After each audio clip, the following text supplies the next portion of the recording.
Territoire d'info, Public Sénat, Sud Radio. Bonjour à tous, bienvenue dans Territoire d'Info, une émission de Public Sénat, de Sud Radio et de TV5 Monde avec les meilleurs moments des interviews politiques de la semaine. Lundi, c'est Roger Karoutchi, le sénateur Les Républicains des Hauts-de-Seine, qui était l'invité de Territoire d'Info. Et il est revenu sur la course à la présidence des Républicains, annonçant qu'il étudiait la possibilité de se présenter. Moi, j'ai vu un interview de Xavier Bertrand. À ma connaissance, Valérie Pécresse n'a toujours pas dit qu'elle était candidate, donc c'est sympathique de dire moi je soutiens Valérie Pécresse si Valérie Pécresse dit oh ben non, moi finalement. Bon, on va voir. Mais est-ce que vous je ne vous cache pas que parti comme ça, et même si chacun sait mes liens et mes préférences, je réfléchis. Donc Roger Karoutchi pourrait être candidat à la présidence des Républicains. Franchement, quand je vois un certain nombre de gens qui ont recherché des parrainages, je peux le faire aussi. Ça vous intéresserait dans le maelstrom dans lequel le parti est aujourd'hui?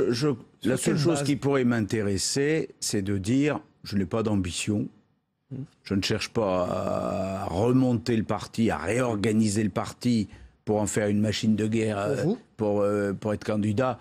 Mais en revanche, si mes quelques capacités d'organisateur peuvent servir à réorganiser, je servirai quelqu'un d'autre. Donc vous êtes presque officiellement candidat. Officiellement. On a le droit de réfléchir dans ce monde. C'est le fait d'avoir été en charge des relations avec le Parlement. Vous verriez partager une direction collégiale ? Ça, de toute façon, avant même l'élection à la présidence, qui n'est pas immédiate, puisqu'on est en train d'en débattre. Est-ce que c'est en novembre? Est-ce qu'elle est reportée à début 2018? Ça n'est pas réglé. Vous êtes pour un report? Si, c'est-à-dire, il y a un argument pour, un argument contre, pardon. L'argument pour, c'est de dire, attendez, dans l'état dans lequel on est, si on met nos adhérents, nos militants dans la situation de dire, à peine vous sortez de la débâcle la présidentielle, vous sortez du Waterloo des législatives, allez hop, on est reparti comme en 14. Les mecs vont dire, mais ils ont que ça à faire. Donc, je peux comprendre qu'on ait besoin d'un report. D'un autre côté, reporter, c'est se dire que pour le moment, on reste dans l'intérimaire, dans le transitoire, et ce n'est pas forcément bon. Mais si on en croit à Xavier Bertrand dans l'interview qu'il a donnée, vous ne vous aimez plus entre républicains, donc c'est le divorce? Non, je ne sais pas si on ne s'aime plus. La vérité, c'est que lorsque Jacques Chirac a pris l'initiative de créer l'UMP, c'était pour dire, attendez, on n'y arrive plus, on est dans une famille politique qui ne dépasse pas 18 à 20%, soit on se dit RPR et UDF se mettent ensemble et ça fait 30-35, soit on reste à 20. C'est fini ça. Donc, mais oui, mais le problème, c'est que c'était vrai au début de l'UMP. Et on a fait des gros scores et on a gagné les élections et tout. Puis finalement, à force de plus petits communs dénominateurs, parce que sur l'Europe, parce que sur le social, parce que sur le sociétal, comme il fallait que tout le monde soit d'accord, on disait plus grand-chose, soyons francs. Et à force de ne plus dire grand-chose, nos électeurs ont dit bah, « ils ne nous intéressent plus ». Et donc on est passé de 30 à 35% des débuts de l'UMP à 20%. Si c'est pour se retrouver à 20%, est-ce qu'on n'a pas intérêt à se redire deux familles avec plus d'extension? Je ne sais pas. Moi, je suis plutôt pour l'unité de la famille. Mais comment concevoir, organiser l'unité de la famille et la diversité de la proposition et de l'offre? Si on n'est pas capable de le faire, il ne faut pas rester ensemble. Roger Karoutchi, qu'est-ce que ça veut dire être de droite aujourd'hui, quand on voit justement la vague Macron, quand on voit que 20% des électeurs des Républicains ont voté La République En Marche au premier tour des législatives, par exemple? Oui, mais parce que la confusion, soyons clairs, l'étranglement du débat des présidentielles. Moi, je me mets à la place de nos militants, de nos électeurs. Franchement... Quand vous avez vu ce qui s'est passé au présidentiel, quand on est arrivé comme ça, les types, enfin mes propres militants me disent franchement, Roger. Mais alors qu'est-ce que ça veut dire être de droite? Voilà, moi je crois que être de droite, c'est avoir le sens de l'autorité de l'État, probablement aussi une certaine idée de la nation et une certaine idée du fonctionnement et de la conception de la République. Je ne dis pas, attendez, parce qu'on nous dit chaque fois, oui, mais vous pouvez être compatible avec Macron sur telle ou telle réforme sociale, économique. Bien sûr, enfin, franchement, qui peut dire aujourd'hui, on ne veut plus de l'économie de marché, on ne veut pas d'assouplissement des entreprises? Bien sûr que oui, sauf que, a-t-on, sur tous les sujets, la même conception, par exemple, de la nation? Ça se définit par rapport à ce qu'on fait pour l'immigration, à ce qu'on fait sur le communautarisme, à ce qu'on fait sur l'unité de la nation. Et ça, est-ce que là-dessus, tout le monde est d'accord? On n'en parle jamais. Voilà des vrais sujets. Et on aimerait bien que les gens en parlent. Moi, je prépare un bouquin là, sur Philippe Séguin. Voilà. Et je vais rappeler ce que sont les grands principes de la République. Je vais redire ce que c'est que d'être républicain dans ce pays. Parce que ça suffit. On est dans la confusion la plus totale. Tout le monde est dans tout et tout est dans tout le monde. Le résultat des courses, c'est que plus personne ne semble défendre de vraies convictions de la République. Qu'est-ce que c'est que la République? Qu'est-ce que c'est que la nation? Qu'est-ce que c'est que l'État en France? Enfin, bon Dieu, on est devenus fous, quoi. Mardi, jour de la publication des chiffres du chômage, nous recevions le député de La République En Marche de la première circonscription de Paris, Sylvain Maillard, lui-même entrepreneur, qui a défendu sa vision de la manière de relancer l'emploi en France. Je crois que ces chiffres ne font que rappeler pourquoi nous sommes là. Tout simplement parce que nous sommes là pour réformer profondément le monde du travail, pour réformer l'environnement économique, parce que nous aurons toujours, sinon, des chiffres un peu positifs, un peu négatifs, mais dans une tendance de chômage lourd.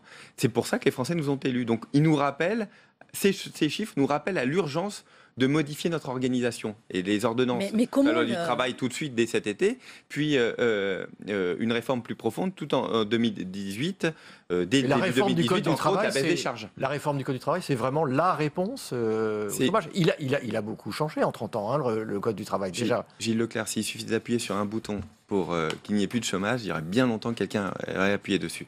Il y a beaucoup de curseurs à aligner les uns après les autres pour créer ce qu'on appelle l'envie d'embaucher. Moi, je le dis toujours, un chef d'entreprise, beaucoup de chefs d'entreprise décident d'embaucher de façon irrationnelle. Ils ne regardent pas un tableau de bord en disant... Quel climat faut-il créer pour que vous ayez envie d'embaucher? Il faut un climat, il faut une ambiance, il faut un terreau qui permette aux chefs d'entreprise d'avoir l'envie d'embaucher. Et nous, notre rôle, c'est de créer... Une fiscalité qui ne change pas? Par exemple, une fiscalité stable, tout à fait, une baisse des charges. Je prends souvent cet exemple, et moi j'ai une filiale en Allemagne. J'ai, pour un même salarié, un même salaire, j'ai 42 points de charges patronales en France, j'ai 22 points en Allemagne. C'est très simple. On a un déficit de compétitivité aussi parce qu'on a des charges bien trop importantes. Il faut on ne demande pas un paradis fiscal ici, loin de là. On demande juste à être dans les normes européennes. Est-ce qu'il faut un nouveau contrat entre le CDD et le CDI? Le fameux contrat de projet dont on parle là. Moi, je crois que c'est pertinent, mais évidemment pas à l'ensemble des acteurs. Mais au fond de moi, je me dis qu'il faut toujours simplifier. Vous savez, même ça, c'est une idée plus personnelle. Moi, j'étais très pour le CDI à droit progressif.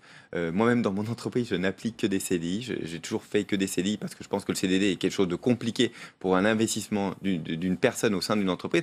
Mais je crois que voilà, il faut aller de plus en plus vers un CDI à droit progressif. Et d'ailleurs, moi je dis, quand on aura simplifié le droit du travail, quand on aura simplifié aussi la rupture au sein de ce contrat de travail, vous verrez qu'il y aura beaucoup plus de CDI. Manuel Valls, ancien Premier ministre, annonce ce matin qu'il quitte le Parti Socialiste sur RTL. Jean-Pierre Raffarin quitte, lui, la vie politique. Deux anciens Premiers ministres qui partent, qui s'éloignent. En tout cas, l'un de son parti d'origine et l'autre de la vie politique. Est-ce que c'est ce fameux dégagisme que vous appeliez de vos voeux, vous, les jeunes élus, voilà, ce renouvellement? Ou est-ce que, au fond, vous trouvez ça anormal que des personnalités comme ça, qui étaient installées depuis longtemps, ne participent pas légitimement aussi, parfois peut-être, à la vie politique du pays? Vous vous rendez compte, on en est à se dire qu'au bout de 25-30 ans, avec, moi j'apprécie à titre personnel, Jean-Pierre Raffarin, c'est quelqu'un qui a apporté énormément à la vie politique. Et on se rend bien compte qu'on a ouvert une nouvelle page et qu'il nous faut du renouvellement. Et je crois que ces vies politiques... mais vous n'avez pas besoin d'expérience. Ces mandats éternels. Vous n'avez pas besoin d'expérience pour pousser, pour avancer, pour progresser? On a besoin de résultats. On a besoin de résultats. Est-ce que dans les 30 dernières années, on peut estimer que les Français pensent que leur classe politique a été particulièrement efficace et que le fait de changer de classe politique va être une catastrophe française? Je ne pense pas. Ça ne veut pas dire qu'à titre personnel, ils ont évidemment beaucoup de qualités, ils ont fait avancer beaucoup de dossiers, mais ce dont on a besoin, c'est d'expertise. On a besoin de faire avancer les dossiers. Moi, je crois qu'il y a une trop grande rupture entre la vie professionnelle, la vie quotidienne des Français et notre monde politique. Et je crois que le mouvement La République En Marche incarne ce besoin de changement qui, je crois, va s'inscrire... Manuel Valls n'exclut pas d'intégrer le groupe La République République En Marche. Autre cas. Là, vous voyez bien retour à l'envoyeur. Autre cas, c'est pas tout à fait la même génération qu'avec Jean-Pierre Raffarin.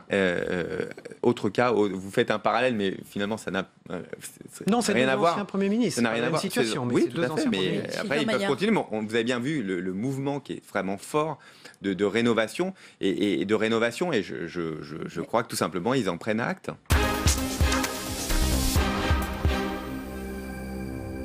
Mercredi, nous recevions Dominique Bussereau, le président de l'Association des départements de France, qui s'est montré de manière générale plutôt bienveillant à l'égard des premiers pas d'Emmanuel Macron. Il a ajouté que s'il avait été élu député, il aurait siégé parmi les constructifs. C'est évident. Si je m'étais représenté à l'Assemblée nationale et si j'avais été réélu, il est évident que je siégerais dans le groupe que président aujourd'hui Franck Riester et Stéphane Demilly, parce que je ne suis pas dans un état d'esprit d'opposition systématique, et comme l'ont été certains, et comme nous l'avons d'ailleurs trop été de manière un peu caricaturale, y compris pendant le quinquennat de François Hollande. Ce matin, au Conseil des ministres, il y a le projet de loi d'habilitation des ordonnances pour la réforme de la loi travail. Ça, c'est un projet que vous approuvez, j'imagine, sur le fond. Vous attendez de voir le contenu. Mais sur la méthode, les ordonnances, vous dites qu'il ne faut pas perdre de temps. Les ordonnances, ça s'est toujours fait dans la Ve République, quels que soient les gouvernements. Tous ceux qui les ont critiqués en ont fait après. Ceux qui ont dit qu'ils en feraient peu en ont fait beaucoup. C'est un moyen d'aller vite. C'est vrai que le Parlement, il est élu très tard dans l'année, fin du mois de juin, début des vacances, pause estivale. Ensuite, ça reprend au mois de septembre. Il y a des élections sénatoriales dès le 24 septembre. Donc accélérer un peu le calendrier parlementaire par le biais des ordonnances, ça me paraît tout à fait légitime. Et sur la méthode du gouvernement avec les syndicats, parce que même si la loi travail est présentée en Conseil des ministres, les contours en sont encore flous. La CGT appelle déjà à manifester le 12 septembre prochain. Est-ce que vous pensez quand même que là, il pilote correctement le navire ? D'abord, si la CGT n'appelait pas à manifester, ça ne serait plus la CGT. Oui. Le 12 septembre, c'est déjà un progrès. Elle aurait pu le faire le 12 juillet. Je pense qu'il y a eu... Non, mais fondamentalement, on vous demande votre avis, comme à d'autres politiques, alors qu'on ne sait pas intrinsèquement ce qu'il y a encore dans le projet de loi. On ne sait pas ce qu'il y a encore dans le projet de loi, c'est clair. On ne connaît pas le contenu réel des discussions entre les organisations syndicales. C'est-à-dire, par exemple, philosophiquement, sur le contrat de projet, ce contrat qui est entre le CDD et le CDI, vous êtes pour ? Vous dites qu'il faut l'attendre, je suis pour toutes les souplesses. Je suis pour toutes les souplesses. Je vois bien quand on essaye de sortir, nous les départements, des gens du RSA. C'est très difficile de passer du RSA au CDI, malgré tous les efforts que nous faisons d'insertion sur le terrain. Donc avoir des formules intermédiaires qui permettent de sortir les gens de la précarité et de rentrer à nouveau dans le monde du travail et du salariat, tout ça me paraît plutôt astucieux, mais je ne suis pas parlementaire, donc je n'aurais pas autre sur ces mesures. Autre sujet d'actualité, sujet de société, à la demande du président de la République, le comité d'éthique s'est penché sur le sujet PMA. Et il n'est pas contre la PMA pour les couples de femmes homosexuelles et de femmes célibataires. Vous seriez favorable à une réforme de ce type ? Je pense que c'est une proposition sage. Sage, c'est-à-dire ? C'est-à-dire que je ne la critique pas. Je pense qu'on peut en effet ouvrir la PMA comme le propose le comité d'éthique. Dominique Bussereau, vous parliez tout à l'heure d'un Twitter maniaque. Jean-Pierre Raffarin a annoncé qu'il quittait la vie politique élective. Et hier, vous avez fait un tweet, 35 000 impressions vous avez fait avec ce tweet. J'ai quitté l'Assemblée nationale, Jean-Pierre Raffarin quitte le Sénat, mais les vieilles canailles sont toujours dans le coup. Les vieilles canailles, c'est parce que Jean-Pierre Raffarin, chacun le sait, est un fan de Johnny. C'est d'ailleurs un de nos grands sujets, parce que moi je suis un peu moins fan de Johnny et plutôt fan de Dutronc. Et tous les deux on aime bien Eddie Mitchell. Donc voilà, les vieilles canailles sont réunies. Non, je salue la décision de Jean-Pierre Raffarin, même si elle m'a causé un peu de tristesse. Nous en avons parlé ensemble, parce que c'est un moment... C'était une idée qui mûrissait déjà depuis longtemps. Oui, bien sûr. Il avait décidé de ne pas passer l'âge 7. Moi, j'ai la même décision. J'aurai en fin de mandat, dans 4 ans, je serai à la limite de l'âge 7, et je pense que c'est bien d'arrêter avant l'âge 7. Quand je voyais hier le doyen de l'Assemblée, j'ai beaucoup d'amitié pour Bernard Brochant, qui était un type formidable, mais s'exprimer du haut de ses 79 ans face à ces garçons et filles de 23-24 ans, c'est vrai que quelque part, il y avait un décalage qui n'était pas génial. Mais quel avenir pour les Républicains sans des personnalités comme Jean-Pierre Raffarin, qui arrondissait les angles, qui tentait d'apaiser les conflits? Si les Républicains voulaient partir sur la droitisation à toute berzingue... Vous pensez qu'il y aura une scission des Républicains ? Nous n'en serions plus. Où les Républicains sont capables de faire ce qu'était l'UMP voulu par Chirac, c'est-à-dire les centristes, les libéraux, les radicaux, les gaullistes, les Européens, les moins Européens, les décentralisateurs, les moins décentralisateurs, on y a tous notre place. Si quelque part on veut en faire une citadelle autour de la cathédrale du Puy, vous pensez à Laurent Wauquiez, pour que ce soit clair pour les auditeurs. Oui, enfin pour ceux qui connaissent la géographie, le Puy est en Haute-Loire. Ouais. C'est pas exactement notre tasse de thé, mais on va voir comment les choses se présentent. C'est la fin d'une ère pour vous? Si vous voulez, la défaite de Nicolas Sarkozy après un quinquennat où il avait réussi à sauver beaucoup de choses en 2008 et 2009 était liée à une forme de droitisation. La campagne de François Fillon, en dehors de ses avatars, a connu les mêmes défauts. Quand on va trop à droite, eh ben, on permet au centre de gagner, ce qui vient de se passer avec Emmanuel Macron et ce qui s'était passé avec la social-démocratie François Hollande en 2012.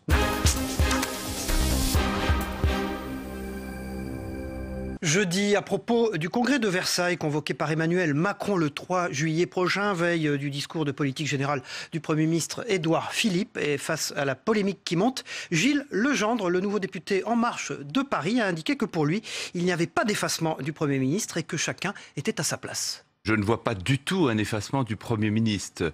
Le Premier ministre est venu à 2 reprises rencontrer les députés de La République En Marche durant le week-end dernier.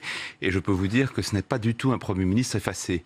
La seule chose, c'est que chacun est à sa place. Le Président de la République a décidé de réunir le Congrès pour s'adresser à l'ensemble de la représentation parlementaire, probablement pour cadrer de façon stratégique la manière dont allait se dérouler le début de ce quinquennat.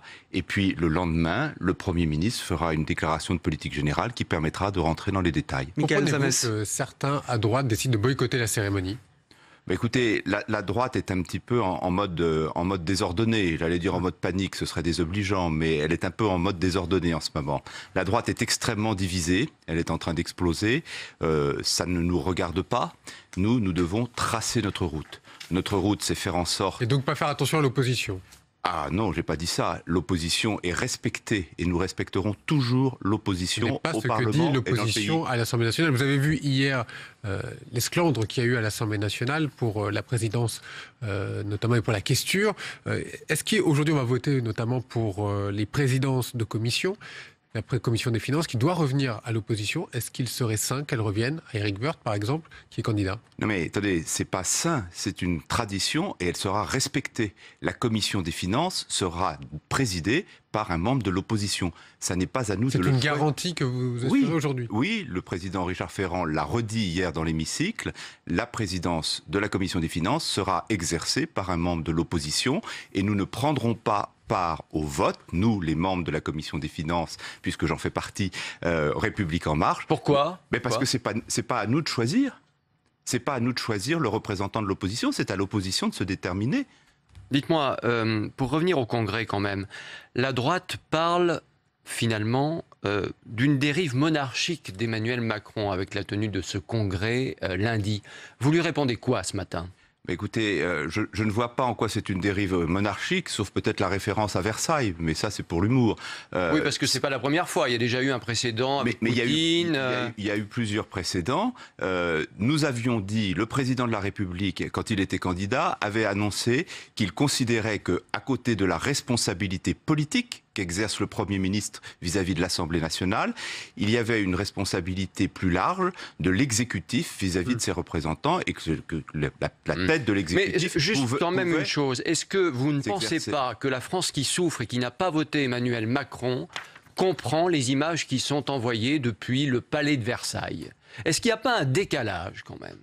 Écoutez, le lieu, c'est le seul lieu public avec une certaine solennité où nous pouvons réunir la totalité des parlementaires. Donc le lieu est anecdotique. C'est une tradition et historique. Et ça a un coût pour l'État aussi, ce genre de rassemblement. Oui, la démocratie a un coût, on est bien d'accord. La démocratie a un coût, mais il est absolument normal que le chef de l'État puisse s'adresser à l'ensemble de la représentation parlementaire.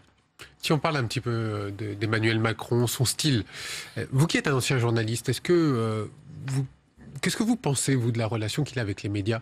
On dirait qu'il les fuit. Il ne les fuit pas. Il y aura des rencontres avec les journalistes, il y aura des conférences de presse. La seule chose, c'est que la parole présidentielle se fait plus rare que la tradition qui s'était instaurée depuis 2 quinquennats. C'est le seul et d'ailleurs, elle se fait tellement rare qu'il n'y aura même pas d'interview pour le 14 juillet. Est-ce que vous approuvez le fait que le président ne s'exprime pas face à des contradicteurs quand même pour le 14 juillet? Je n'ai pas à approuver ou à désapprouver la façon dont le chef de l'État entend organiser ses relations avec la presse. Il y aura des interviews, il y aura des rencontres, il y en a eu, il y aura des tribunes dans la presse.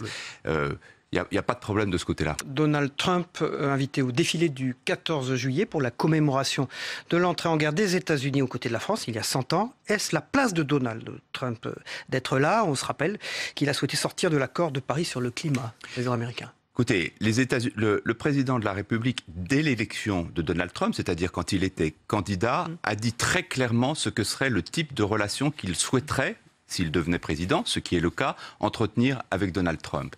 C'est-à-dire, c'est l'un de nos alliés principaux. Nous avons besoin d'un dialogue permanent avec les États-Unis sur un nombre incalculable de sujets, y compris les sujets qui font mal, comme la COP21.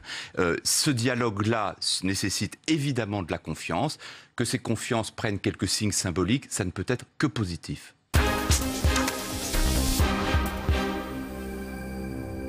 Vendredi, invité exceptionnel, Alain Juppé, première prise de parole de l'ancien Premier ministre depuis l'élection présidentielle.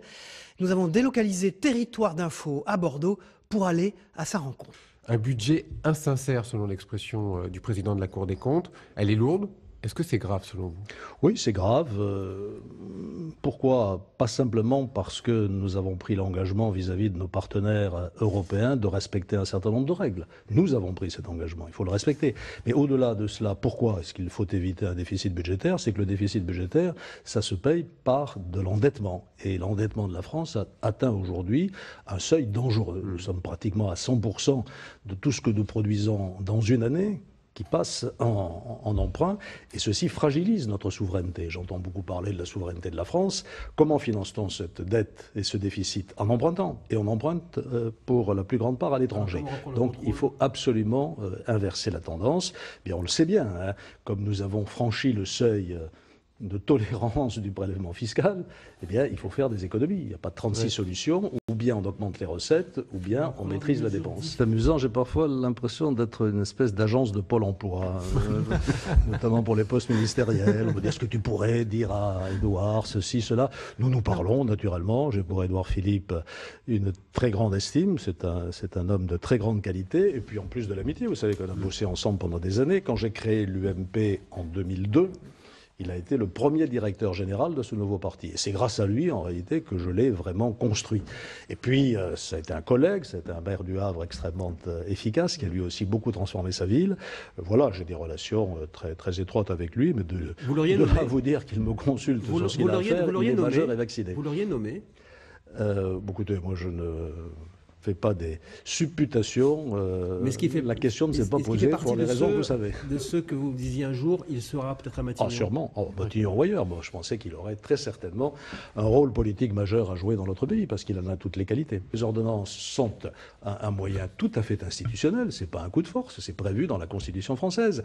Le Parlement n'est pas totalement mis à l'écart. C'est tout à fait faux. Il y a un premier débat qui habilite le gouvernement à légiférer par ordonnance, et ensuite il y a un deuxième débat in fine qui ratifie les ordonnances. Donc vous voyez que le Parlement est tout à fait dans le coup. L'intérêt des ordonnances, c'est qu'au lieu de prendre un an pour discuter un projet de loi, on peut boucler une réforme en 3 mois, c'est un peu optimiste, mais en tout cas en 6 mois. Et donc, moi, ça ne me choque en aucune manière, et je le répète, ça me choque d'autant moins que je l'aurais fait si j'avais été en situation de le faire. C'est pas l'affirmation d'un pouvoir plutôt très personnel? En 1995, je ne vais pas rappeler de mauvais souvenirs à certains, mais enfin, pour moi, ce n'est pas un mauvais souvenir, j'ai fait la réforme de la sécurité sociale. Elle a été faite, et par ordonnance. Et bien des pans de cette réforme sont encore aujourd'hui en vigueur. Si nous avons des agences régionales de santé, si nous avons eu de lois de financement de la sécurité sociale tous les ans à l'Assemblée nationale, c'est le fruit de la réforme de 95. Elle a été faite par ordonnance. Je ne suis pas totalement persuadé que la droite et la gauche ne veuillent plus rien dire. Je crois qu'il y a bien sûr des évolutions qui sont faites et que la droite d'aujourd'hui n'est plus celle d'hier, la gauche d'aujourd'hui n'est plus celle d'hier. Mais au fond des choses, il y a quand même des sensibilités différentes. Il y a des hommes et des femmes politiques qui mettent la priorité, si je puis dire, sur la personne humaine, sur sa liberté, sur sa capacité d'initiative, sur l'esprit d'entreprise. Et puis il y en a d'autres qui pensent que c'est la collectivité, l'État qui ont le rôle principal à jouer. Voilà un clivage qui est important. Alors à partir de là, il faut que les forces politiques se reconstituent. On va voir ce qui va se passer dans les prochains mois. Elles peuvent être reconstituées ou les partis, c'est terminé? Non, le parti, c'est pas terminé. D'ailleurs, la première chose que font tous les hommes politiques qui veulent jouer un rôle, c'est de créer un parti. Le général de Gaulle, en 1947, je crois, crée un parti qui s'appelle le RPF. Quand il revient au pouvoir en 58, il est bien content d'être sur le parti. Et naturellement, j'arrive à la situation d'aujourd'hui. M. Macron crée un parti politique. Donc ça aussi, quand j'entends dire qu'on va faire de la politique autrement, ça me fait rigoler. Hein. Bon, on fait de la politique avec des gens différents, mais on fait toujours de la politique de la même manière. Il n'y a pas 36 façons de faire. Il y a la façon autoritaire et dictatoriale, il y a la façon démocratique, et dans une démocratie, on fait toujours pareil. Il y a un gouvernement qui gouverne, il y a un parlement qui vote des lois, etc. Et donc, les partis auront un rôle à jouer. Cela dit, il faut qu'ils se régénèrent aujourd'hui, et qu'ils se régénèrent. Il y aura toujours des querelles de personnes, hein. Il ne faut pas se faire d'illusions. C'est la vie de la politique, c'est la vie des affaires, c'est la vie de la société. Mais derrière tout ça, il faut clarifier une ligne politique. Et c'est vrai qu'aujourd'hui, dans la grande famille de la droite et du centre, il y a des sensibilités différentes. Voilà, c'était Territoire d'Info, une émission de Public Sénat, de Sud Radio et de TV5 Monde. On se retrouve la semaine prochaine. Bonne semaine.